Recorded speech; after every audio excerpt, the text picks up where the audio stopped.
Cześć!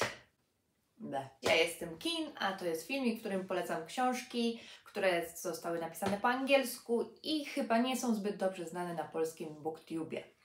Pierwszą książką, którą chciałabym polecić, jest Mnich, która, jak można się domyślić, jest o mnichu i o jego degradacji moralnej. I jest ona ciekawa nie tylko dlatego, że jest mroczna i wciągająca i taka gotycka, ale też dlatego właśnie, że jest studium postaci oraz jest to jedna z pierwszych książek, która ma narratora, któremu nie można ufać. Polecałabym ją osobom, które lubią takie książki jak Frankenstein albo Dracula.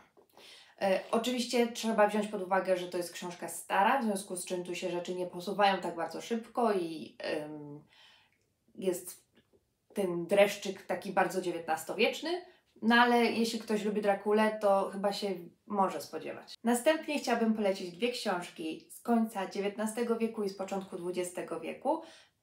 Przebudzenie Kate Chopin oraz Wiek niewinności Edith Wharton.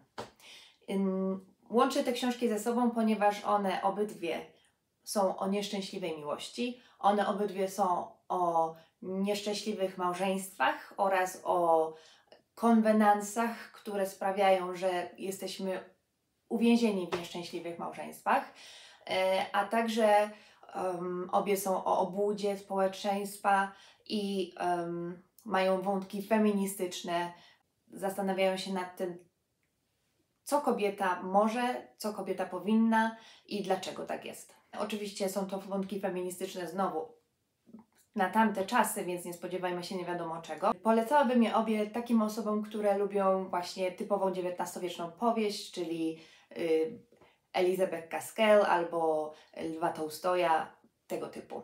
Inną książką mówiącą o kobiecości i o XIX wieku jest książka Szerokie Morze Sargasowe. Jest to napisana przez osobę kreolskiego pochodzenia, która nawiązuje dialog z znaną i lubianą książką brytyjską, czyli Dziwne losy Jane Eyre.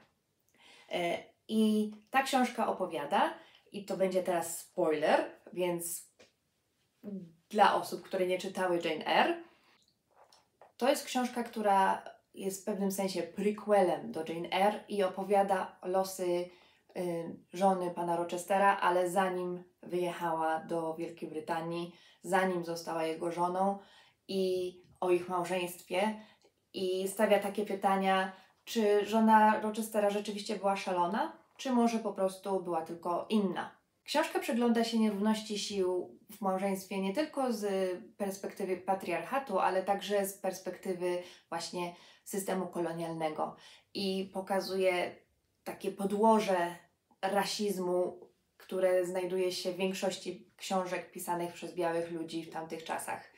Jest to książka bardzo emocjonalna i bardzo poruszająca i myślę, że może wielu osobom otworzyć oczy na ten. Okej.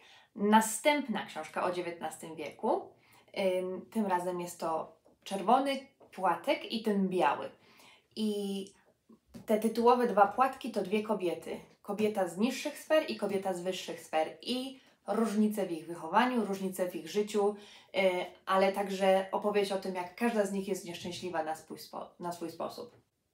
To jest książka napisana mniej więcej współcześnie i jest napisana bardzo pięknym językiem, więc polecam ją osobom, które lubią takie grubaski o XIX wieku, żeby miały fabułę, a żeby jednocześnie były takie właśnie dobrze zresearchowane historycznie.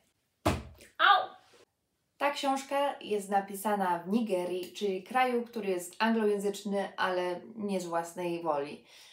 Nazywa się Wszystko rozpada się.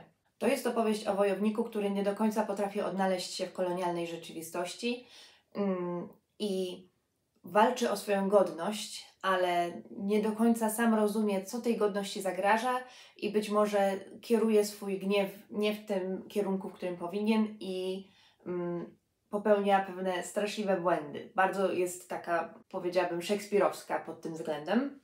Książka jest utrzymana w takiej konwencji gawędy plemiennej. Książka jest ciekawa, ponieważ główny bohater jest skomplikowany, ale też dlatego, że pokazuje nam taki przekrój kulturalny Nigerii w tamtych czasach i skutki kolonializmu i skutki patriarchatu.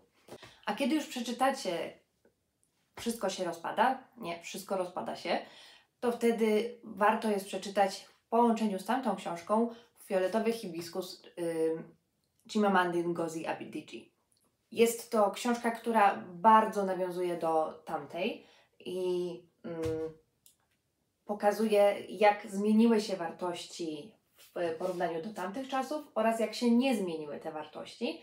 Jest to opowieść o dysfunkcjonalnej rodzinie, która na papierze jest idealna, oraz o patriarchacie, a także o skutkach kolonializmu już po jego zakończeniu. No i to tyle. Cześć! Dlaczego nie umiem normalnie mówić?